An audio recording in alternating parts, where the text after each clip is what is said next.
This woman is very upset. She's highly distraught. This woman is very emotional indeed. And her distraught spirit has for 600 years screamed exactly the same message down the staircase of Mortimer's Hole to whomsoever is there to hear her words. She does not scream in English though, because modern English 600 years ago did not exist. She doesn't scream in any kind of English to be in fact. She uses a very ancient and now long dead dialect of the French language. She uses Norman French as spoken by William the Conqueror and the Norman and Plantagenet monarchs of Britain who followed after. And when translated from the original Norman French, her message from 600 years ago to us today is this. She screams, "My son, be kind to the fair Mortimer." Now no doubt those words will mean very, very little, if not nothing to you at this point in time. But with this thrilling, this somewhat gory and distasteful version of English history shall prove, we shall discover exactly who and exactly what that young lady is screaming about. So to begin with, let me drag you back in time. The year is 1326. In 1326, the gentleman upon the throne of England is one King Edward II. Now history has recorded Edward II as neither being very good or very popular. He did have a hefty reputation for being something of a gay gentleman. Now that in itself was not a problem. They were very liberal times. He was the king, he could do who or what he wants. But he did tend to choose his friends, shall we say, from certain families at the royal court who were not popular with the knights and barons of the realm. And bear in mind as well, Edward II was the English king who'd led the combined might of the English armies to an embarrassingly decisive defeat at the hands of the Scots at Bannockburn just a bare decade or so before. So Edward II was not popular. However, back then in 1326, the king rules by divine right. So it is considered very bad luck indeed to just get up, do away with your king and blame it on the Vikings if you didn't like it very much. It was far, far better if your king were to either die of natural causes or simply give up the throne of his own free will in favour of another ruler. So the knights and barons who wanted rid of Edward II decided they would employ somebody with the very task of encouraging the king to die of natural causes. The man for this task was a well-known knight in our bench in his day, formerly Lord of the Welsh Marches, now living exiled and out of favour in France, a nobleman by the name of Sir Roger Mortimer. But what Sir Roger was best known for, and there's a clue in his name there, was for the fact that for the past year he'd quite openly been the lover of Queen Isabella, King Edward II's wife. So he would have had one very good reason to want to off King Edward II. So, late one night, aided and abetted by a hand-picked band of mercenary soldiers, Roger returns to England on pain of death.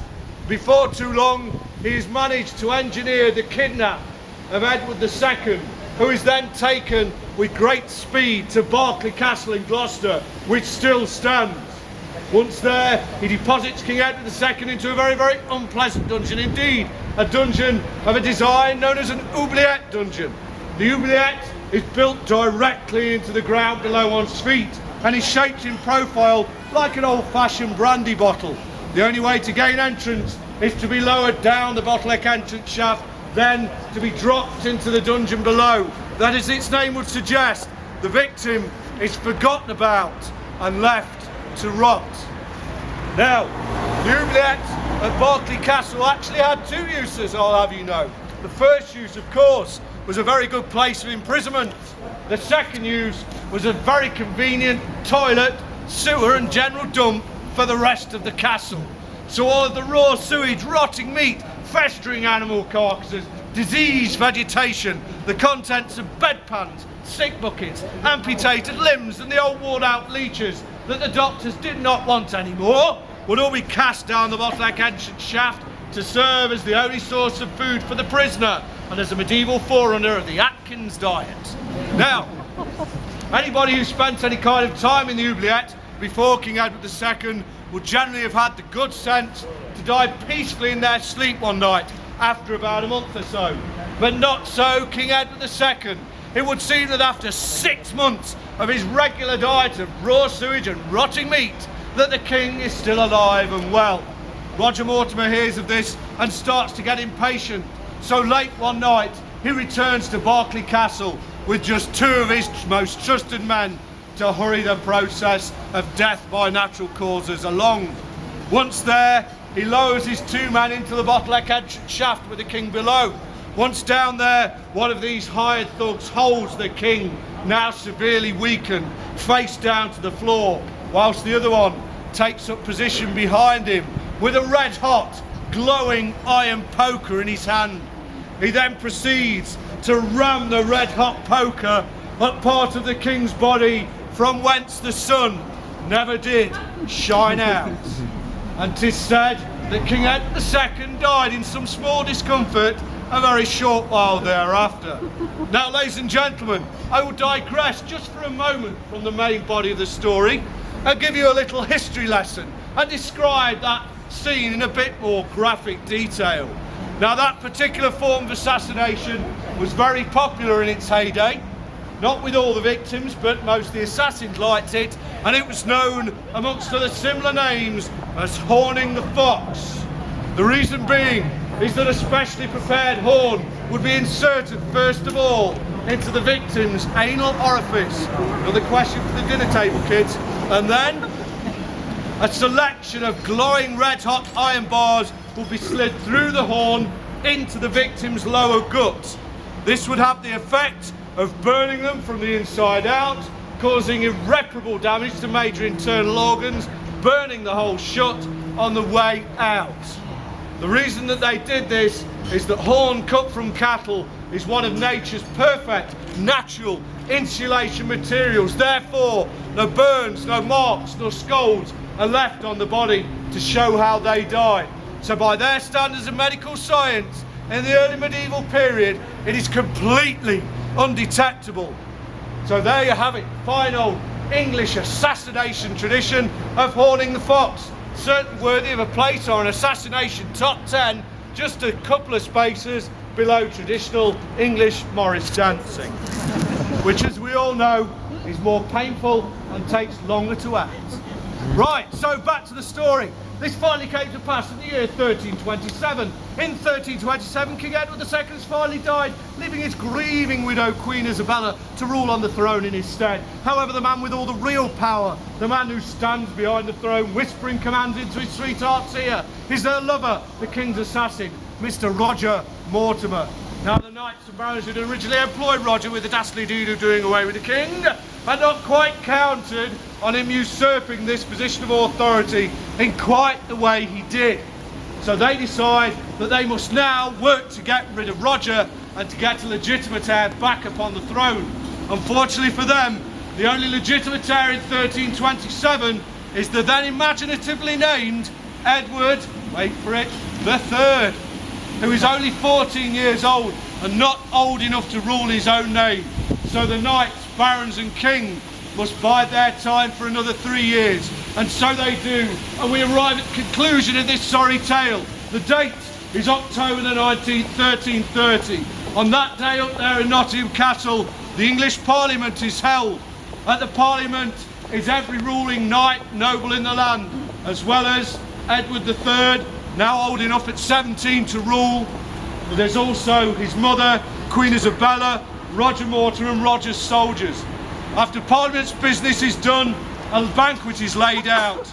During the evening, though, all those people up there are unaware, except for 1 or 2, that a group of soldiers, heavily disguised and loyal to Edward III, are beginning to gather in the trip to Jerusalem here. And in the middle of the night, when all in the castle are about their beds, this group of soldiers from here leave the trip. They march across the courtyard over to the doorway of Mortimer's hole to find it, as their bribes are paid for, unlocked, open and unguarded. They creep very stealthily up the staircase, and shedding their disguises, they burst out into Nottingham Castle, and after a short, bloody and furious struggle with Roger Mortimer and his men, Edward III emerges victorious to become one of our most powerful, successful and arguably benevolent for the times kings. Roger Mortimer is dragged kicking and screaming until he's taken away to Tyburn in London, where he's hung, drawn and quartered for treason. And before I finish, as I like to every week, I'm going to give a live demonstration of hanging, drawing and quartering on a small boy out of the crowd. Do we have any small young boys in the crowd who want to volunteer? Very good. Thought you probably would. Right, small young boy over here. What's your name? Dylan. After Bob or the guy on the herbs? You don't really know. This one wasn't, folks. Right then, so Dylan here is in fact Roger Mortimer, a great, strong, butch knight of the realm, and he's going to be hung, drawn and quartered. This is not good for him. Right, Dylan, hold your breath, don't breathe again until I tell you. Do you understand? Nod your head. Good boy, look at the crowd, look a bit scared. Brilliant. Right. No, he's not cute at all. He's a horrible big knight. He's killed his king, he's ruthless. Don't breathe. Right, so I'll just jam that in there to help you not breathe. Right now, Roger Mortimer here is hung by the neck until nearly dead. It is very important that the executioner doesn't kill the victim, because if he does, the rest of the execution at this point may well be taken out on the executioner for bungling the job. So Roger Mortimer is hung by the neck until nearly dead. He's in fantastic pain. He can't breathe hardly. The blood is being cut off to his brain. He's losing control of his body. He'll probably go into wet and soil himself as part of that. Save it till you're over 18, do it in the nightclub, girls love it. Right then, anyway. He's being hung by the neck until nearly dead. Look a bit frightened. That's more sort of bored than frightened. Never mind. Anyway, so Roger here is hung by the neck until nearly dead. As he starts to fall into unconsciousness, the executioner will give the order and he will be cut down and revived if necessary. You may breathe, Dylan, good lad. Right then, he will then be dragged and laid spread-eagled on a stone table in front of the public on a great raised dais. Now, we don't have a stone table, but we've got a nice wooden bench. So, Dylan, I'd like to lie down like that if you can, mate. Understand? Good boy. Right then, young lady, if you could take hold of my staff. Thank you. Chat-up line always works. Anyway, right then. So what we're going to do first of all, the executioner will select a long, sharp knife from his executioner's tools. Now, obviously, it's illegal for me to carry a long, sharp knife on my person around the streets of Nottingham. If you know Nottingham well, you'll know that as a rule we actually prefer firearms anyway. However, one of the reasons that I have a long dark coat is to hide my long sharp knife. Haha, touch it, it's metal, isn't it? Yes. Yes, it's metal. Right, so, hanging, drawing and quartering, it could be different in different places. Executioners were allowed to be a bit creative. In some places they might just whip off his privy parts and chuck them to glow, chuck them to sizzle on glowing coals by his head. Now, that would be quite painful, it would smart a hell of a lot. Wouldn't kill him straight away though. But that's just one variation on it, tended only to happen in Derby, to be fair. Now, what would happen next though, is that he will get the knife to the victim's naked belly, and in a sawing motion they would open up a gaping wound, perhaps running upwards as well, to allow access to the inner part of his guts. They would then take a hook or a sickle-shaped object and plunge that into he was worried then, wasn't he? That's great. Into his guts. They would twist it round a few times till it was nicely entangled with the contents therein. And they would drag it out to the baying delight of the London crowds. But ladies and gentlemen, in England, Southerners like this kind of malarkey. Anyway, the guts, intestines and entrails would be left to steam in the cool morning air, or running down his legs and such like. Now that wound would be deadly. However, it could have taken anything up to 2 days before he would have died in incredible agony. So, after he's been lying there for a couple of minutes, screaming out to God and Granny and whoever else might have mercy, the executioner would take up a very wide-bladed sword in some cases, or a felling axe in others. Don't move, Dylan. This trick almost never goes wrong. Now, and then, in one fell swoop, if he was lucky, he could miss, of course, you moved. I saw you, that was a trick one, and you moved. He could have missed. He might have chopped into the chest a bit. Oh, it's stuck, get that one out. He might have chipped off a bit of his forehead, caved the nose in slightly, or maybe just get halfway. You know, everybody has a bad day at work, don't they? Can't blame him for that. Right, really don't move this time. Do you understand? Yes, trust me. I don't look like a man who could hurt children, do I? Then I'm a primary school teacher as well, didn't I? And so, in one fell swoop, don't move, Dylan, in one fell swoop you'll bring the axe, the sword, whatever, down. I knew you were going to move. I can tell, thankfully. Onto his neck, severing the head from the body. That would kill him. The head would be set on a spike somewhere very public. But that wasn't the end. Hanging, drawing, we've done. Now we've got to quarter him. So with a cut running from the groin up to the bloody stump of his neck and across the waist, we would end up with 1, 2, 3, 4 quarters. Each quarter would, like the head, be publicly displayed as a criminal deterrent. And what a deterrent it was, ladies and gentlemen. So if you make a little bit of a study of history, you will find in the 14th century and beyond, when this was punishment, that mobile phone theft was unheard of.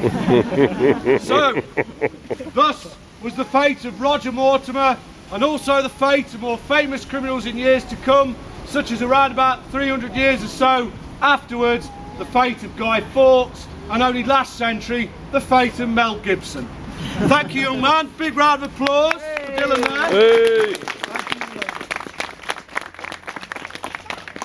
And so, thus was the fate of Roger Mortimer, and we finish this story where this story began, with the disembodied voice of a woman speaking Norman French, the tongue of early medieval royalty in England. My son, Edward III, have mercy on the fair Mortimer, which of course he never ever did.